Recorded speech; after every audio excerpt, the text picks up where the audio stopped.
अस्सलामुअलैकुम वरहमतुल्लाहि वबरकातुहू। डॉक्टर साहब, बहुत सारे लोग हमसे ये सवाल करते हैं कि मोहरों में गैप आ जाता है, इसकी क्या वजह है? जो कि डॉक्टर इमीडिएटली ऑपरेट का बोलते हैं, सर्जरी करवाने का बोलते हैं। तो आज हम आपसे ये जानेंगे कि कुरान और हदीस की रोशनी में और मॉडर्न मेडिकल साइंस में क्या इसका कोई इलाज मुमकिन है? जज़ाकल्लाह खैर। सबसे पहले नंबर पे तो हमें इस बात को समझना है कि ये जो हमें डॉक्टर बताते हैं कि मोहरों में गैप आ गया, ये क्या है और क्या कुरान और हदीस इसके बारे में हमें कोई रहनुमाई फरमाती है। मेडिकल साइंस में तो डॉक्टर आपको 50 किस्म के इलाज बता देंगे। तो सबसे पहली बात कि मोहरों में गैप क्यों आ जाता है। ये जो हमारी स्पाइनल कॉर्ड है, ये स्पाइनल कॉर्ड डिफरेंट मोहरों से बनी है। अगर हम स्पाइनल कॉर्ड के स्टार्ट में देखें तो सर्वाइकल्स हैं जो C1 से लेके C7 तक हैं, उसके बाद थोरेसिक हैं, उसके बाद लंबर हैं। इसी तरह अल्लाह ताला ने हमारी स्पाइनल कॉर्ड को ये जो मोहरे बनाए हैं, दो मोहरों के दरमियान में एक डिस्क रखी थी। अब ये जो डिस्क है, जब ये डीजनरेट हो जाती है, जब ये डिस्क पिचक जाती है, जब ये डिस्क छोटी हो जाती है, तो फिर ये जो वर्टिब्रेट्स होते हैं ये आपस में मिलना शुरू हो जाते हैं। वो डिस्क ख़त्म हो जाने की वजह से उसके अंदर गैप आ जाता है। तो इसकी सबसे बड़ी वजह, जब हम नेचर से हट जाते हैं, जब हम ऐसे खाने, ऐसे पीने और हमारे लाइफ के ऐसे पोस्चर बन जाते हैं जो अल्लाह ताला ने हमारे लिए पसंद ही नहीं किए थे, और इसके साथ साथ हमारे जिस्म में कुछ ऐसे केमिकल्स चेंज आते हैं, उन केमिकल्स की वजह से हमारी बॉडी में जो मिनरल्स हैं उनकी डेफिशिएंसी की वजह से हमारी बॉडी में ये जो वर्टिब्रेट्स हैं और इनके वर्टिब्रेट्स के दरमियान में जो डिस्क हैं उसमें स्पेस आ जाती है। तो उसके लिए जो कुरान और हदीस ने हमें सबसे बेहतरीन नुस्खा दिया, तो ये जो मेरी किताब है नमाज एंड मॉडर्न मेडिकल साइंस, इसमें मैंने लोगों को बताया था कि आइए हम कुरान और हदीस में जो सबसे मेन रुकन इस्लाम है और इस्लाम के अंदर जो मेन रुकन नमाज है, इसमें हम कैसे अपने इस प्रॉब्लम को सॉल्व कर सकते हैं। तो ये जो मैं अक्सर लोगों को कहता हूँ कि लंबा सजदा करो, जब हम सजदा करते हैं तो ये जो मोहरे हैं ये आपस में खुलते हैं और इन मोहरों के दरमियान में जो डिस्क है वो प्रॉपर वापस अपनी जगह पे आती है, क्योंकि प्यारे पैगंबर जनाब मोहम्मद सल्लल्लाहु अलैहि वसल्लम को मिराज के वक्त जो सबसे बेहतरीन तोहफ़ा दिया गया वो नमाज है। तो नमाज में जो बेहतरीन पोस्चर है, जो बेहतरीन हालत है, वो सजदा है। और ये जो मोहरों के दरमियान में गैप आ गया या डिस्क पिचक गई या डिस्क जो है डिजनरेट हो गई, उसका बेहतरीन इलाज लंबा सजदा करना है, लंबा सजदा करना है। तो इस वीडियो में आपको एक हम छोटी सी वीडियो दिखाएंगे जिसमें सजदा करने से होता क्या है और ये गैप कैसे फिलअप हो सकता है।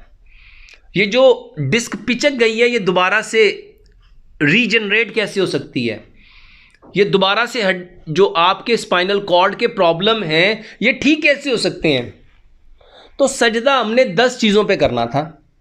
सबसे पहली बात, नबी सल्लल्लाहु अलैहि वसल्लम ने फरमाया कि सजदे में कुत्ते की तरह बाजू मत बिछाओ, यानी इस तरह बाजू को फैला के ज़मीन के साथ रख के सजदा नहीं करना।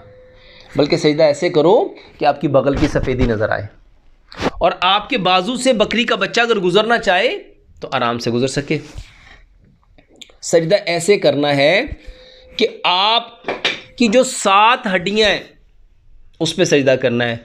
2 पाँव थे, 2 घुटने थे, 2 हाथ थे और 7वीं ये हड्डी थी, नाक की हड्डी।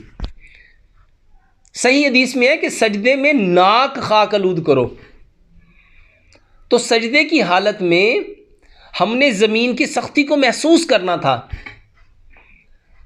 हज़रत आयशा सिद्दीक़ा रज़ी अल्लाह ताला फरमाती हैं, एक रात मैंने नबी सल्लल्लाहु अलैहि वसल्लम को अपने बिस्तर पे ना पाया तो मैं परेशान होकर उठी और मैंने जब अपना हाथ अंधेरा था तो मैंने हाथ से टटोला तो मेरे हाथ नबी सल्लल्लाहु अलैहि वसल्लम के पाँव पे पड़े। नबी सल्लल्लाहु अलैहि वसल्लम उस वक्त सजदे की हालत में थे। आपकी दोनों पाँव की जो एड़ियाँ थी वो आपस में मिली हुई थी और जो पाँव की उंगलियाँ थीं उनका पेट ज़मीन पे यूँ चिपका हुआ था। तो सजदे की हालत में अपने पाँव की एड़ियों को मिला के रखना, अपनी हिप को पूरा ऊपर उठा के रखना, ये वो बेहतरीन कैफियत है। और सजदे में अपनी आँखों को बंद ना करना।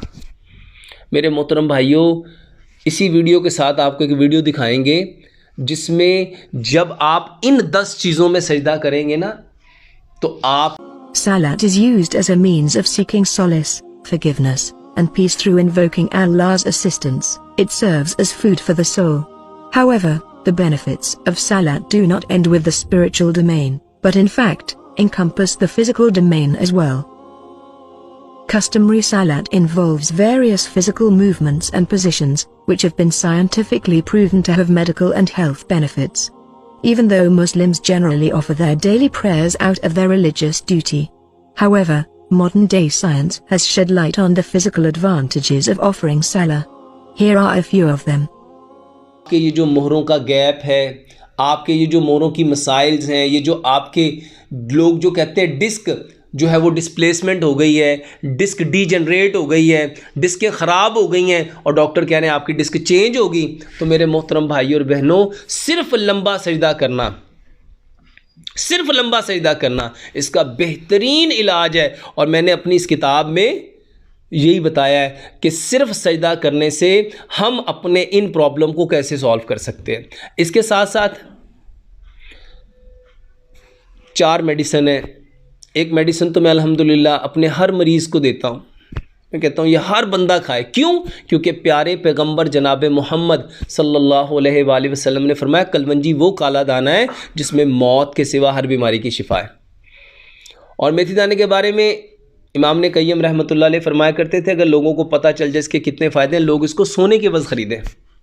तो 100 ग्राम कलवंजी 100 ग्राम मेथी दाना मिक्स करो, रात को 5 गिलास पानी लो, उसमें 3 चाय के चम्मच कलवंजी मेथी दाने का डालो, 3 बड़े साइज़ के उसमें लेमन मिलाओ और अगर शुगर नहीं है तो 3 बड़े चम्मच उसमें गुड़ भी मिला दो। उसको इतना पकाओ 5 गिलास पानी 4 गिलास रह जाए। इसको मट्टी के जग में डाल दें ताकि मट्टी का जग उसके अंदर की जितनी गर्म प्रॉपर्टी है, गर्म तसीर है, उसको अपने अंदर अब्जॉर्व कर ले। तो 1.25 गिलास सुबह, 1.25 दोपहर, 1.25 शाम, ये खाने से आधा घंटा पहले पानी पिएंगे। अदरक, लहसुन, पुदीना, नारदाना इसकी चटनी बनाओ। चारों चीज़ें इक्वल क्वांटिटी में, हस्बे ज़ायक़ा इसमें सब्ज़ मिर्च मिलाओ और ये चटनी हर खाने के साथ 2 चम्मच सुबह, 2 दोपहर, 2 शाम इस्तेमाल करो। खाना खाने से आधा घंटा पहले वो कलवंजी मेथी दाने का पानी पीना है, खाना खाने के 1.5 घंटा बाद पानी पीना और एक लुकमे को 32 बार चबाना है। इसके साथ रात को 1 गिलास दूध लो, आधी चाय की चम्मच हल्दी, आधी चाय की चम्मच दालचीनी, आधी चाय की चम्मच सौंफ, 2 सब्ज़ इलायचियाँ, 2 लौंग, इसको इतना पकाओ कि 1 गिलास दूध पौना रह जाए। इसको रात को सोने से पहले इसमें शहद या गुड़ मिला के और सुबह नाश्ते से घंटा 1.5 घंटा बाद ये लो। इसके साथ बेहतरीन जो चीज़ें हैं, ड्राई फ्रूट्स इस्तेमाल करो, फ्रूट इस्तेमाल करो, बल्कि ड्राई फ्रूट और फ्रूट्स को मिक्स करके 10 फल लो, 10 सब्जियां लो, 10 फल और 10 ड्राई फ्रूट लो, इसको मिक्स करके एक सैलड बना लो। ये थोड़ा सा सुबह खाओ, थोड़ा सा दोपहर खाओ, थोड़ा सा शाम खाओ। इसके साथ बेहतरीन कावा मुरिंगा पाउडर, ये जो सुहाजने के पत्ते खुश करके मेरे मोहतरम भाइयों 2 कप पानी लो, 1 कप चाय का 2 कप पानी में 1 चाय का चम्मच मोरिंगा पाउडर डालो। इसको इतना पकाओ गुड़ियाँ शहद गुड़ मिला के कि 2 कप पानी 1 कप रह जाए। 1 कप सुबह पियो, 1 दोपहर पियो, 1 शाम पियो। बेहतरीन इलाज है। इसके अलावा ये जो सफ़ेद तिल है, खजूर के अंदर भर के, एक खजूर लो, उसमें सफ़ेद तिल भरो, 2 खजूर सुबह, 2 दोपहर, 2 शाम, बेहतरीन इलाज है। इसके साथ दूध, बेहतरीन इसका इलाज है। इसके अलावा मेरे मोहतरम भाई और बहनों, जितनी सफ़ेद रंग की सब्ज़ियां हैं, फल हैं और ड्राई फ्रूट्स हैं, इसका बेहतरीन इलाज है। अल्लाह से दुआ करते हैं अल्लाह सुब्हानो ताला हम इन सारी बातों को समझने की, समझ के अमल करने की, और अमल करके इस खूबसूरत पैगाम को कायनात के अंदर बसने वाले जितने कच्चे और पक्के मकानों में इंसान हैं उन तक पहुँचाने की तौफीक अता फ़रमाए। अस्सलामु अलैकुम व रहमतुल्लाहि व बरकातहू।